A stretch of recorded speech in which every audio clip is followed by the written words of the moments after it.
one where we're not sure if Harry will be on or not. He sounded like he was going to make it. Yeah, We'll see. we'll see. Has somebody come clean the house, and then that shuts down all of his potting abilities.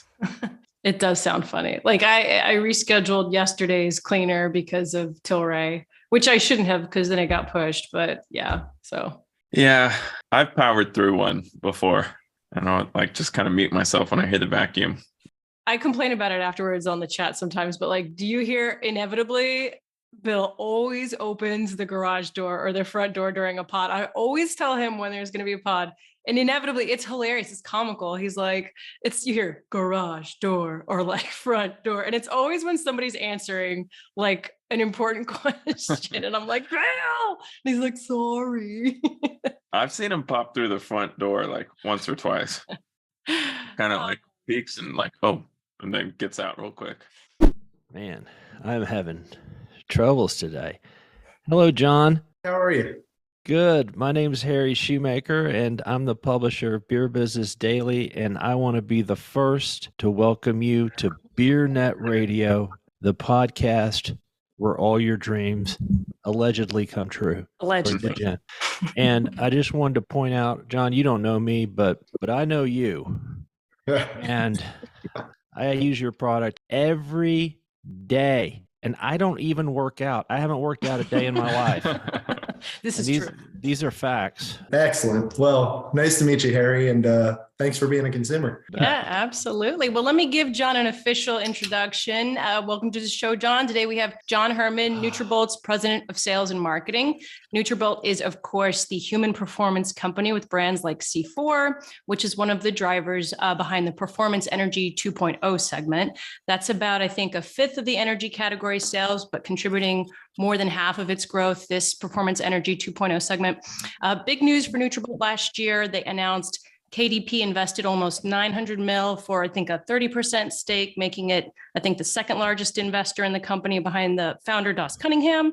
And you guys are building a massive new headquarter on the west side of Austin, which I can't wait to visit next year. So welcome, John. Thank you so much. And I think you covered it all. I don't even have to be here anymore. I know. That concludes our episode of Beer Business Daily. Thank you for coming. Right.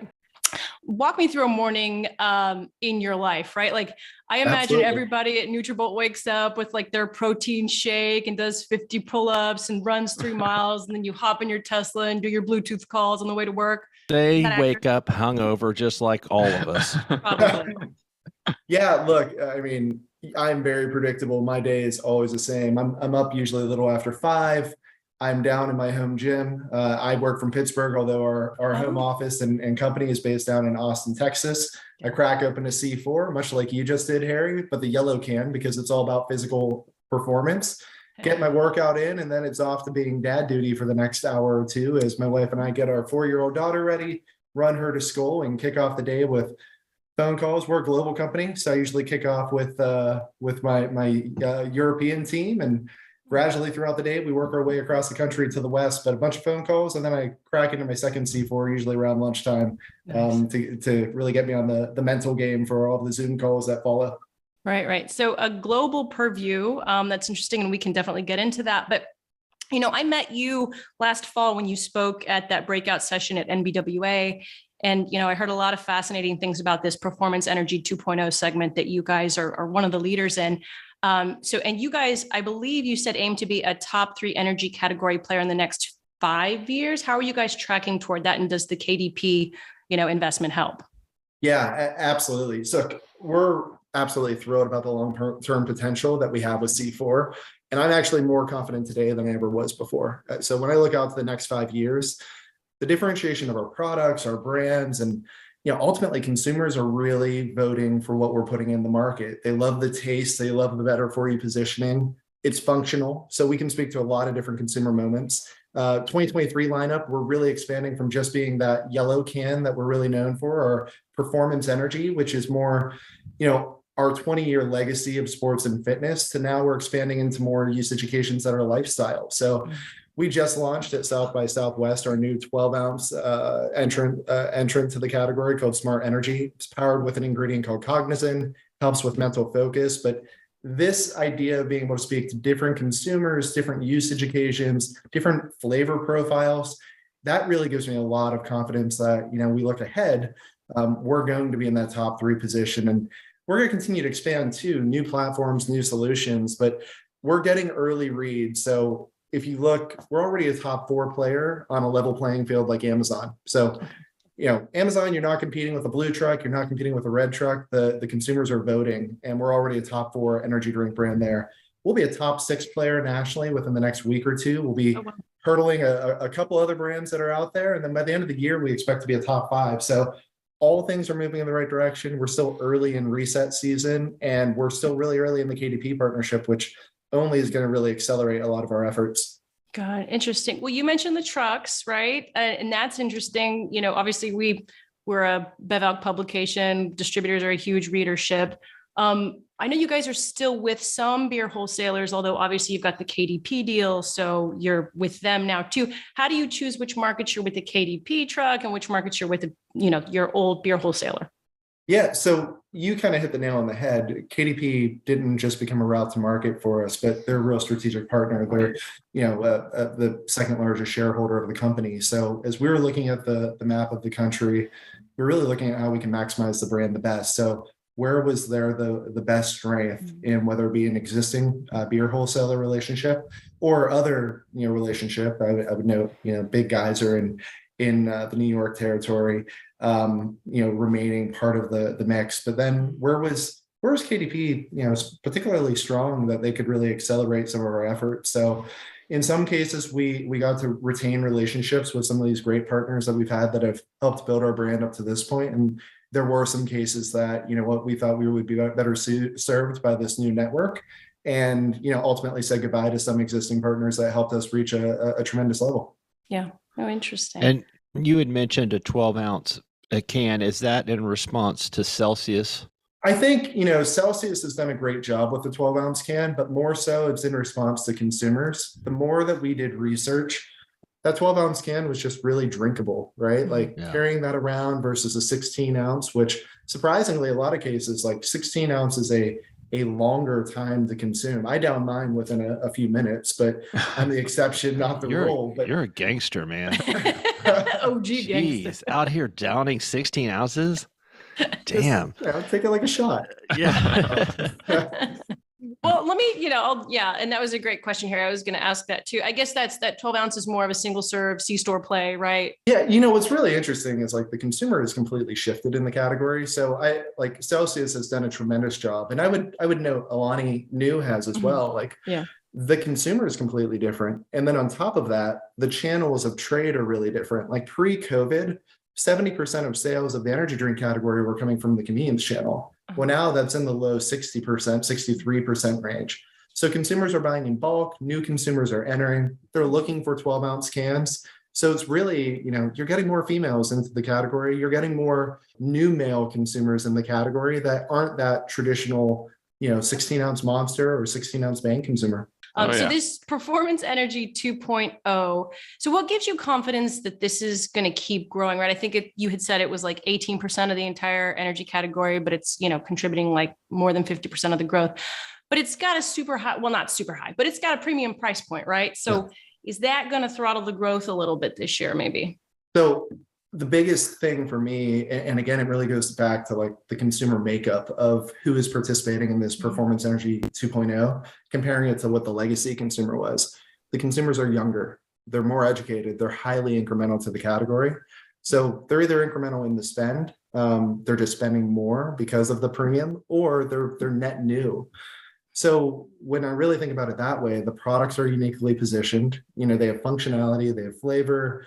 And the new consumers, it's carving out its own space. And the analogy that I probably used at that prior convention and that I use consistently is look at the evolution of the water category from just having still bottled water to carbonated to caffeinated to added functionality to and beyond. That segmentation and diversification of energy is really going to continue to push. And I think widely performance energy was defined by fitness, but with our launch of Smart Energy, we're looking at more of like, how can you enhance or maybe provide a better functionality than your afternoon coffee can. And we think that's going to lead to a lot of new consumers in the category. And again, price point aside, because since COVID and inflationary pressures of last year, a lot of category growth has come from increased premium, which has actually shrunk some of the gap between where Performance Energy 2.0 had been when you compare it to some of the legacy players in the category. Yep. Okay. I think that sets me up nicely. I have several questions for you, and they all kind of revolve around just carbonated energy drinks. But I wanted to talk a little bit about flavors. Consumers want them all nowadays. It seems like y'all can pretty much create them all nowadays. So how do you determine what's the right amount to, bring to market? This one's got a Starburst on it, Starburst flavor. And I want to get to that too. Yeah, look, everything that I said about functionality, differentiation, zero sugar, that's all really important. But at the end of the day, people are voting with their mouth and their palate, and flavor is really critical. I think that's why Bang had so much success early on. They went to a category that was an acquired taste, and they offered, disruptive and innovative flavors. So we're constantly challenging how you optimize your SKU assortment so that you're not taking up too much room in warehouses, that you're actually able to scale and get the turns, whether it be in our manufacturing capabilities or what will actually be accepted by retailers. But then on top of that, we start to think about who are the consumers we're targeting. So we have a very different consumer segment and profile for our yellow can than we do for our smart energy. So even the flavor profiles that we go after might be more whimsical or candy related. When you look at, our top flavor in our yellow can is frozen bombsicle. We have Starburst, like you just showed. But then in smart energy, we're trying to go more true to fruit and exotic. So we have tropical passion fruit or blood orange yuzu. So I think it's an imprecise science of trying to match up the flavor palettes with the consumers, try to see what the trend's happening outside of the category so you can bring it here too. If you see an emerging flavor, is that something that our consumer can latch onto, and where does it make sense? So it's a little bit of the perfect science of what can we fit in a warehouse, what will retailers pick up, how do we prioritize our platforms, and how do we make sure that we're being innovative and kind of respective of overall consumer trends. And do you all see much cannibalization with innovation, or are consumers kind of always drinking across the portfolio? At this stage and where we are, we're seeing really high incrementality. I think over time, when we get, 2 shelves and a cooler door, naturally you're going to have some transition and shift. But generally now, when we add new, it's truly net new. So if it's a partnership, it's highly incremental. If it's a new platform, highly incremental. Or, we just launched a flavor Mango Foxtrot. It's a partnership with Wounded Warrior Project.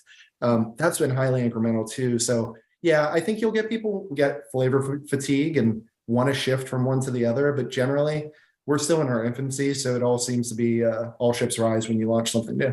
Okay. Jordan, let me give you a tip. I'm out here giving out tips for free. Let's hear it. Grape C4 is a new find for me, and it's my go-to. Grape. Nobody thinks of grape. Grape is going to be the 2023 flavor of the year. Number 2, Bombsicle. It is unbelievable. Bombsicle. Put it over ice, put a little vodka in it. It's fantastic.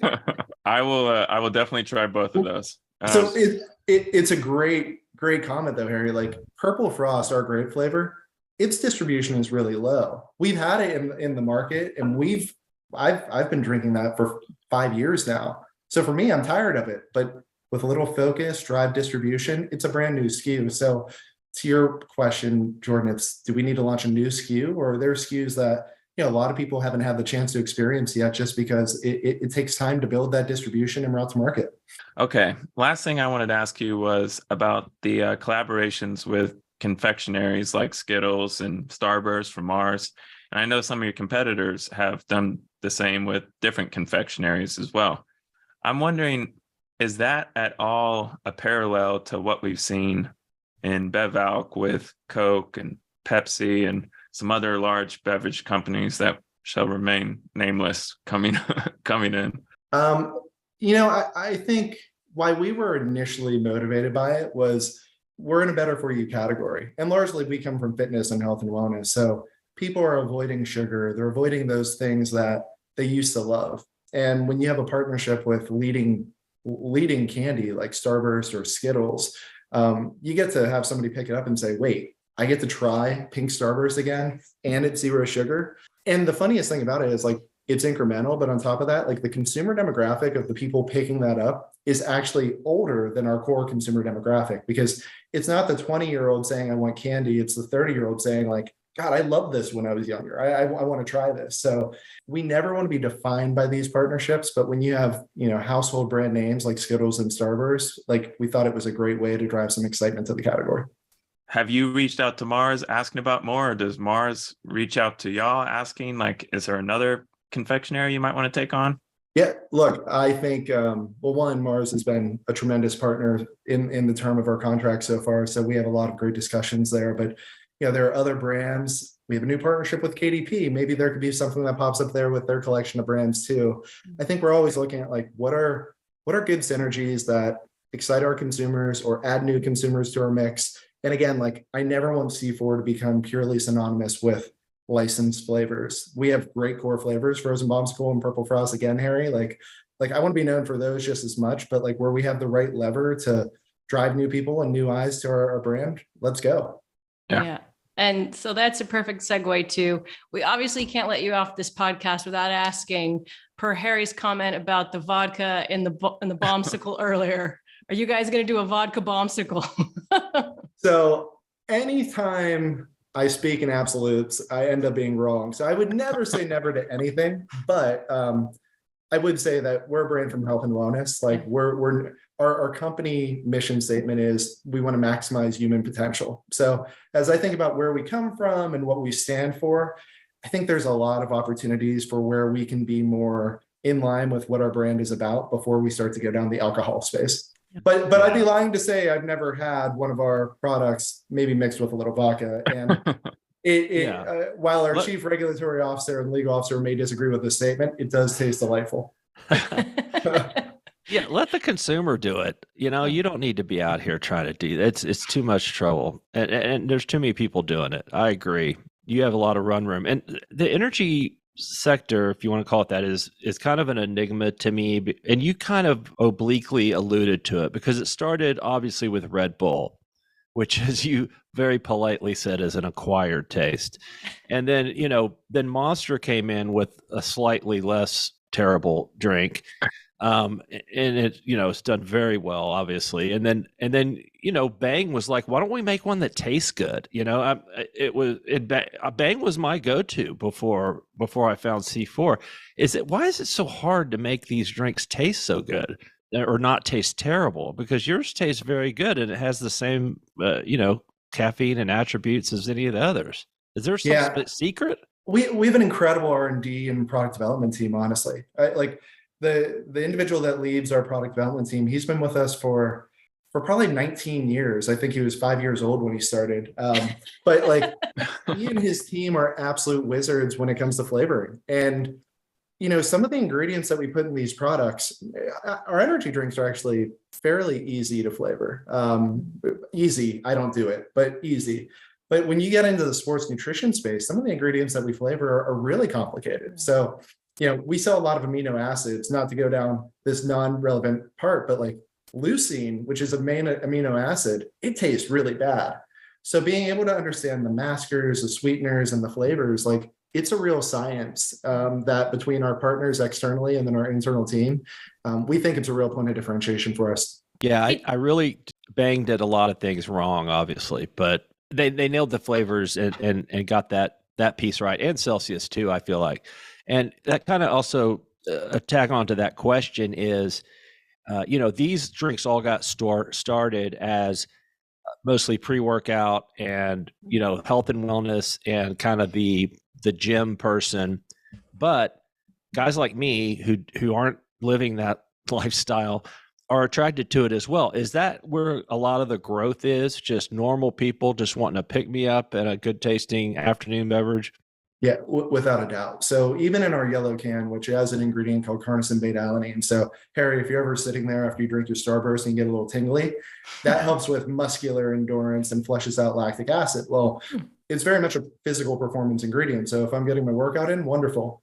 But over 50% of the time, that yellow can is a non-moment of sweat. You're driving to work, you're sitting at your desk. We sell it in airports now, so maybe you're getting on that flight. But the brand has to spread beyond there. But the great thing is because we're known for health and wellness, like it gives you this credibility that you're different, you're efficacious, you're clinical, and it allows us to bring some really cool stuff to the market as we expand beyond just being in the gym. It's not super creatine, so I don't know if I buy it.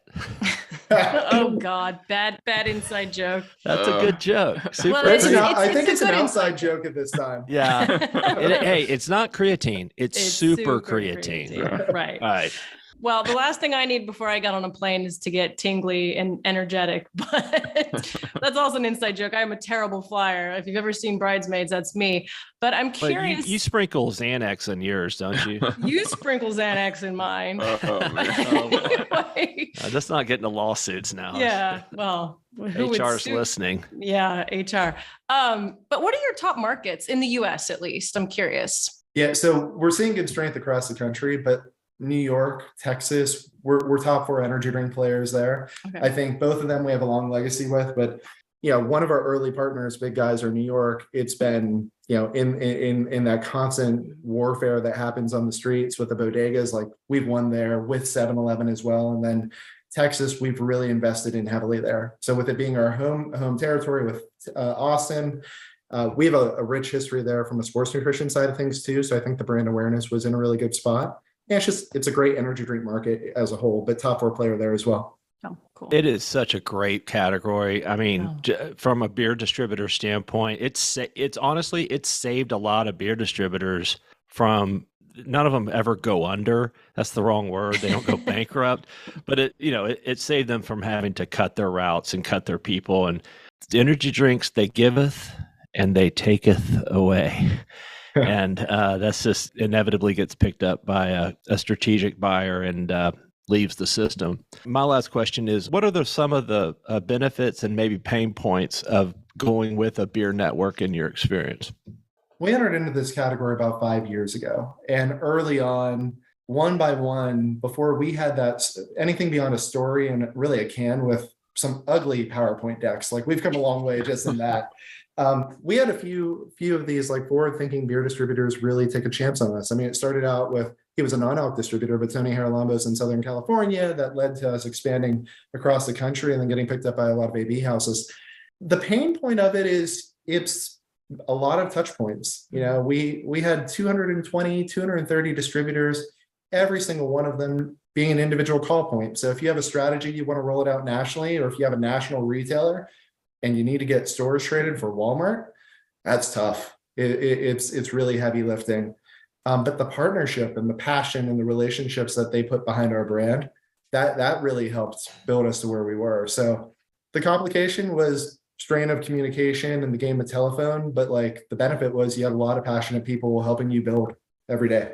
I've heard that so many times over the years, and it kind of makes you think there needs to be a solution with the networks to make it easier for smaller producers to do business. I mean, who wants to have 200 warehouses that you just inventory and ordering is a nightmare, and forecasting, much less getting chain authorizations and getting everything right with that.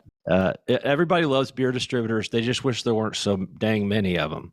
Yeah, for sure. And we've built a really good sized sales force over that time period. But do you want your sales force communicating, hey, you need to order another pallet, you're out of inventory in your warehouse? Or do you want your sales force out there building displays and getting new listings? And it just comes down to like where you can maximize the feet on the street, honestly.